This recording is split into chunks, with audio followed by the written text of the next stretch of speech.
G'day guys, Luke Youlden's my name. I race for Brad Jones Racing, the V8 Supercars for the endurance races. I guess I'll like to tell you a bit of a story about how I got here perhaps. So, my story started a few years ago. I'm the son of a two-time Australian production car champion, Luke Youlden, so it's been in my blood I guess since day dot. A little bit unusual in terms of how I got here. I didn't actually do go-karting. I guess had some karts in the back paddocks. We had a bit of land growing up, so most of my experience was I guess on the dirt in paddock bombs and things like that. So I got my experience in cars quite early. So I had my first car when I was about 11. So didn't do much racing, of course, until like I said, didn't go go-karting. So I got in the car about 15, did some sprints in a Mazda RX-2 coupe.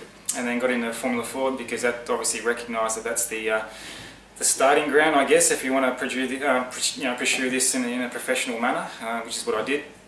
Don't come from much money at all, so had to beg, borrow and steal and do whatever I could to get there. So I did state levels, Formula Ford for a little while, probably on and off for I guess probably 5 years, because I just didn't have any money, so I did everything by myself. The opportunity came along to work with Dougal, who was running Mygale's at that time, and I guess I worked on Greg Ritter's car in 1999, and that helped me, I guess, relationship-wise. And I mean, it's all about relationships, and I guess that's probably what's got me here, is I've never tried to burn anyone along the way, and I guess in some respects it's probably hurt me a little bit, but probably helped me in other ways. So I couldn't say that I'm aggressively pursuing people or aggressive in terms of my attitude. I guess I'm persistent, I guess. So anyway, I did a reasonable job in the Bathurst support races in '99, and that probably instilled myself that I could actually do this, and that also opened some eyes to some other people. Peter McDougall was running Mygale at that time, and he put me in a brand new Mygale chassis in 2000. And again, we didn't have a huge amount of money, but towed the car around by myself, had a couple of young guys that worked on the car. I didn't really know what we were doing, but luckily enough we did a good enough job to win the championship. And did a good enough job to be recognised by Larry Perkins, who put me in the Castrol cars for Queensland 500 at Bathurst that year. Luckily enough, did a good job.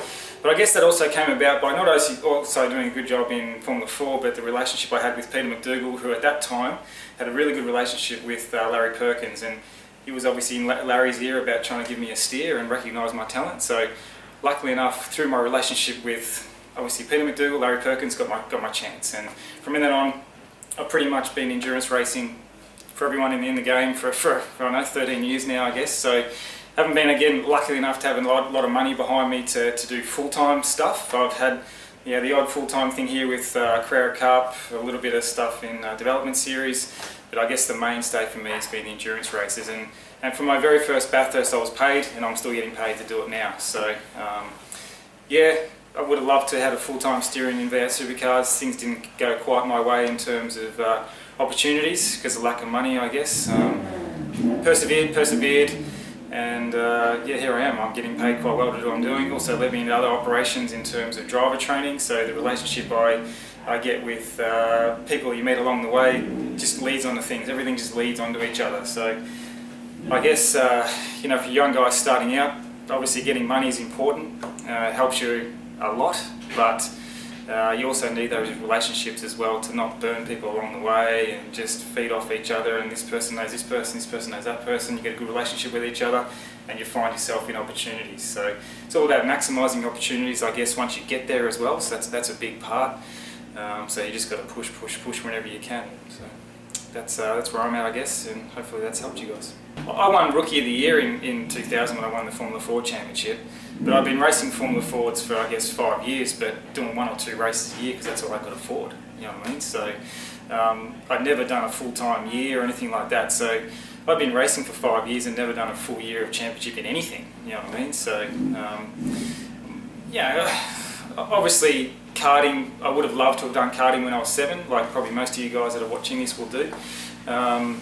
But you don't necessarily have to do it. Like if your pathway has been a little bit different to perhaps other people, you just got to maximise those I guess different positions you've got and take I guess experience from other ways. So most of my experience was on the dirt, and I'd rather think that I had good car control when I was growing up. So I guess that's helped me.